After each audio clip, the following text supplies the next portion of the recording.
अस्सलामुअलैकुम यार and welcome back to tech का चैनल। आज हम बात करेंगे Vivo V23e के बारे में। जी हाँ, आपने बिल्कुल सही सुना है। अगर आपने Vivo की V21 सीरीज़ को फॉलो अप किया था तो V21e जो कि 45,000 रुपये के अंदर लॉन्च हुआ था, वो फ़ोन पाकिस्तान में बहुत ज़्यादा प्रेज़ किया गया। काफ़ी ज़्यादा लोगों की वो फेवरेट डिवाइस है। लेकिन अब इट्स फाइनली टाइम के V21e को उसका सक्सेसर दे दिया जाए और वियतनाम के अंदर आपको नवंबर की 4 या फिर 5 तारीख के कहीं अंदर आपको V23e लॉन्च होता हुआ नज़र आ जाएगा। अब यहाँ पे लॉन्च से पहले मसला ये हुआ है कि इस स्मार्टफोन की अनबॉक्सिंग, फर्स्ट लुक और हैंड्स ऑन तमाम चीज़ें यूट्यूब के ऊपर अपलोड कर दी गई थी एक बंदे की तरफ से।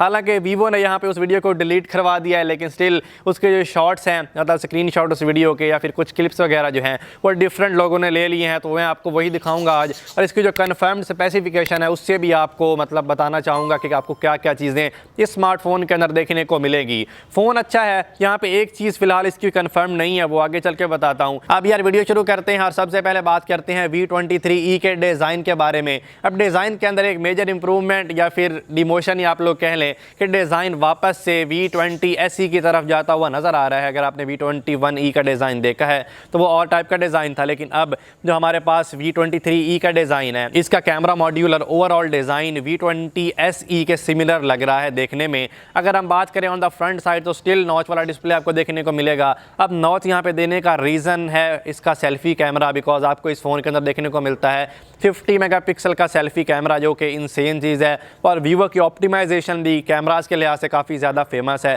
तो आपको कैमरा क्वालिटी काफ़ी अच्छी देखने को मिलेगी इस फ़ोन के अंदर। अब यहाँ पे अगर रैम और रोम की बात करें तो स्टिल वही कॉम्बिनेशन हो सकता है, 6GB 128GB या फिर 8GB 128GB, ये कंफर्म नहीं है इस टाइम के ऊपर। अगर बात करें ना इसकी बैटरी टाइमिंग वगैरह और फास्ट चार्जिंग के लिए, तो यहाँ पर आपको 4000 mAh की तकरीबन बैटरी देखने को मिलेगी विद 44 वाट फास्ट चार्जिंग, और ये भी एक बहुत अच्छा कॉम्बिनेशन है फास्ट चार्जिंग का।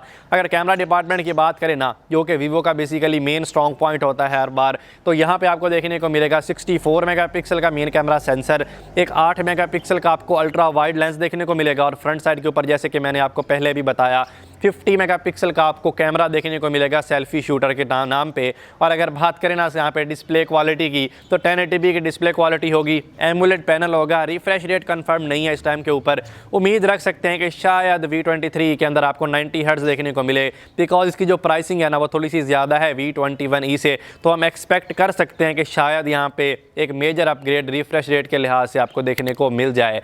अब यार ये स्मार्टफोन की बेसिकली जो चीज़ें कन्फर्म हुई है ना, वो वाली थी जो कि आपसे मैं शेयर कर रहा हूँ। जिसका आप सोच रहे होगे कि मैंने प्रोसेसर नहीं बताया, तो प्रोसेसर इस टाइम के ऊपर कंफर्म्ड नहीं है।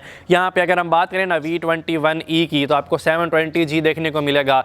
तो यहाँ पे अगर हम बात करें ना V21e की, तो आपको स्नैपड्रैगन 720G देखने को मिला था। तो अब V23e के अंदर मेजर इंप्रूवमेंट होनी तो चाहिए प्रोसेसर के अंदर। इतना तो पक्का है कि 720G मेरे ख्याल से देखने को नहीं मिलेगा, आपको प्रोसेसर चेंज करके दिया जाएगा। तो यहाँ पे स्नैपड्रैगन का भी हो सकता है, मीडियाटेक का प्रोसेसर भी हो सकता है, इट्स ऑल ऑन वीवो, अपनी मर्ज़ी का प्रोसेसर वो आपको दे सकते हैं। और इस स्मार्टफोन की प्राइसिंग की बात करें जो कि आउट हुई है थ्रू रूमर्स, और एक्सपेक्टेड जो प्राइस है, ये फ़ोन आपको 50,000 के अंदर देखने को मिल सकता है, मतलब के 48 या फिर 49,000 वगैरह के अंदर। तो डिवाइस अच्छी है, कैमरा मेन फोकस होने वाला है इस सीरीज़ का, जो कि आपको पहले भी पता है कि वीवो हमेशा कैमरा की ऑडियंस को ही टारगेट करता आ रहा है। देखेंगे कि फ़ोन कैसा निकल के आता है। जब 4-5 नवंबर को ये फ़ोन वियतनाम के अंदर लॉन्च हो जाएगा, तब तमाम चीज़ें कंफर्म हो जाएंगी। फ़िलहाल आपको इसका मैंने डिज़ाइन भी दिखा दिया है, और इसकी यहाँ पे बैटरी, इसके कैमराज, इन तमाम चीज़ों का आपको मतलब मैंने आइडिया दे दिया है कि क्या क्या चीज़ें इस फ़ोन के अंदर आपको देखने को मिलेंगी। अब यार बात करते हैं हमारे स्मार्टफोन कंपनी टूर्नामेंट के बारे में। तो यहाँ पे शाओमी ने फाइनल्स के अंदर सैमसंग को बीट कर दिया है, जो कि काफ़ी हद तक मतलब जहन में था लोगों के, बिकॉज हम मिड रेंज सेगमेंट की हमेशा बात करते हैं, मैं प्रीमियम रेंज की बात ही नहीं कर रहा। तो 50,000 रुपये के अंदर आने वाले स्मार्टफोन की रेंज में इस टाइम के ऊपर फ़ैन फॉलोइंग के लिहाज से इट्स कम्प्लीटली मतलब मेरे ख्याल से पॉसिबल ही नहीं है शाओमी को बीट करना। हालांकि स्टिल मार्केट वैल्यू नहीं है, और इसके बारे में मैं एक डेडिकेटेड वीडियो भी बनाना चाहूँगा कि शाओमी की मार्केट वैल्यू पाकिस्तान में क्यों नहीं है। अगर मार्केट वैल्यू की बात करें तो आप देखें किसी भी शॉप के ऊपर आप चले जाएं, आपको रीसेल वैल्यू अच्छी नहीं मिलेगी आपके फ़ोन की, लेकिन फ़ैन फॉलोइंग ऐसी है कि आप फाइनल्स के अंदर सैमसंग को भी बीट कर रहे हो। खैर यही कुछ चीज़ें थी जो कि आज शेयर करना चाह रहा था। मिलते हैं अगली वीडियो के अंदर, तक के लिए अपना बहुत सारा ख्याल रखिएगा। तखलिया।